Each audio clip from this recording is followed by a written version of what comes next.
Le 21 décembre 1988, crash de Lockerbie. À 18h25, le Boeing 747 de la Pan Am qui effectue le vol Londres-New York décolle de l'aéroport d'Heathrow. Surnommé Clipper Made of the Seas, l'avion qui doit effectuer une boucle par le nord pour rejoindre sa route de vol au-dessus de l'Atlantique prend le cap 350 et atteint une altitude de 6000 pieds. Il grimpe alors vers son altitude de croisière de 31 000 pieds, ce qu'il atteint à 18h56. À 19h02, alors qu'il est au-dessus de l'Écosse, un contrôleur aérien adresse une clairance à l'avion pour sa traversée de l'Atlantique. Mais aucune réponse ne lui parvient. Au même moment, le symbole de l'avion disparaît sur le radar secondaire du contrôleur aérien et plusieurs échos correspondant à de larges sections de débris apparaissent sur le radar primaire. Quelques instants plus tard, un pilote de British Airways au commande d'un vol de Londres-Glasgow et se trouvant près de Carlisle appelle les autorités écossaises pour signaler qu'il peut voir un énorme incendie au sol. Dans le petit village de Lockerbie, les habitants s'apprêtent à se mettre à table quand ils entendent un énorme bruit qui ressemble au tonnerre. Ils lèvent les yeux vers le ciel et aperçoivent plusieurs boules de feu qui foncent vers la rue. La plus grosse d'entre elles frappe une maison au Trèche, rue Crescent, à plus de 800 km/h et explose, créant un cratère de 47 mètres de long et d'un volume de 560 mètres cubes. Plusieurs autres maisons et leurs fondations sont détruites et 21 autres sont gravement endommagées. 11 personnes sont tuées, dont plusieurs dont le corps ne sera jamais retrouvé. Quant au vol 103, il s'est totalement désintégré et les débris de l'avion sont dispersés sur une zone de plus de 2000 km².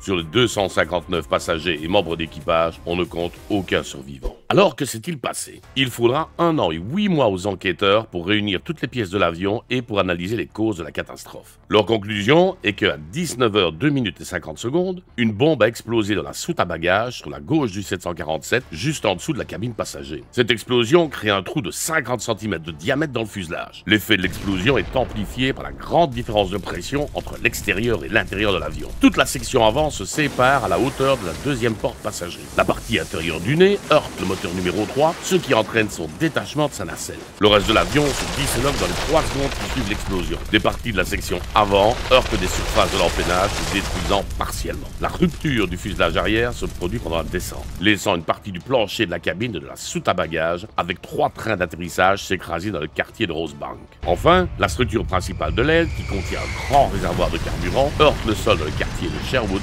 détruisant les maisons et provoquant un immense incendie. Alors que la section avant, composée notamment du poste de pilotage et du train d'atterrissage avant, s'écrase à environ 4 km à l'est de Lockerbie. On estime que les passagers sont décédés instantanément ou dans les quelques secondes qui suivent l'explosion. L'enquête internationale, l'une des plus vastes et complexes de l'histoire criminelle, révèle qu'une bombe dissimulée dans un magnétophone à cassette a été placée dans une valise enregistrée à l'aéroport de Malte, puis transférée via Francfort et Londres.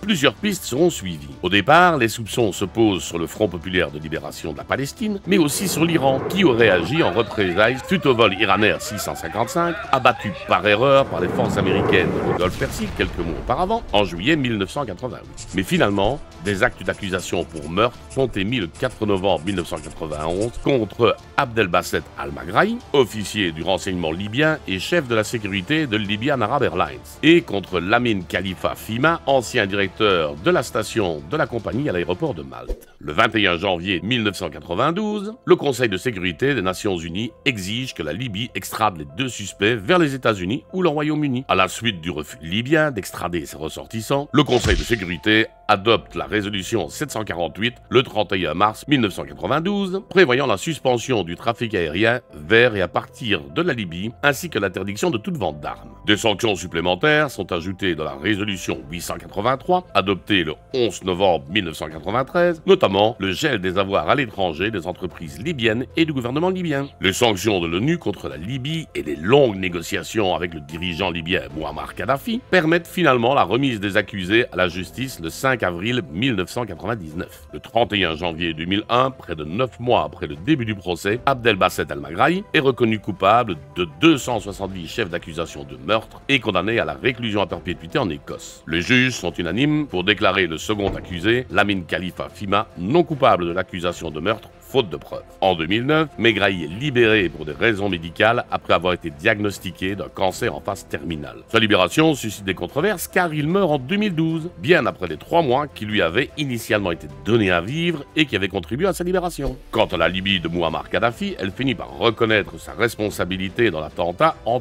2003, sans toutefois admettre un rôle direct. elle accepte de payer 2,7 milliards de dollars d'indemnités aux familles des victimes. L'affaire aura de nombreux impacts sur l'aviation, dont le renforcement de la sécurité et l'adoption de mesures plus strictes pour le contrôle des bagages. Quant à la Pan Am, qui fut un temps la plus grande compagnie aérienne internationale aux États-Unis et l'une des plus prestigieuses et célèbres au monde, elle ne s'est jamais remise de l'attentat du vol 103. Il lui a coûté plusieurs centaines de millions de dollars et a donné à la compagnie, reconnue coupable de laxisme dans sa sécurité, une très mauvaise publicité.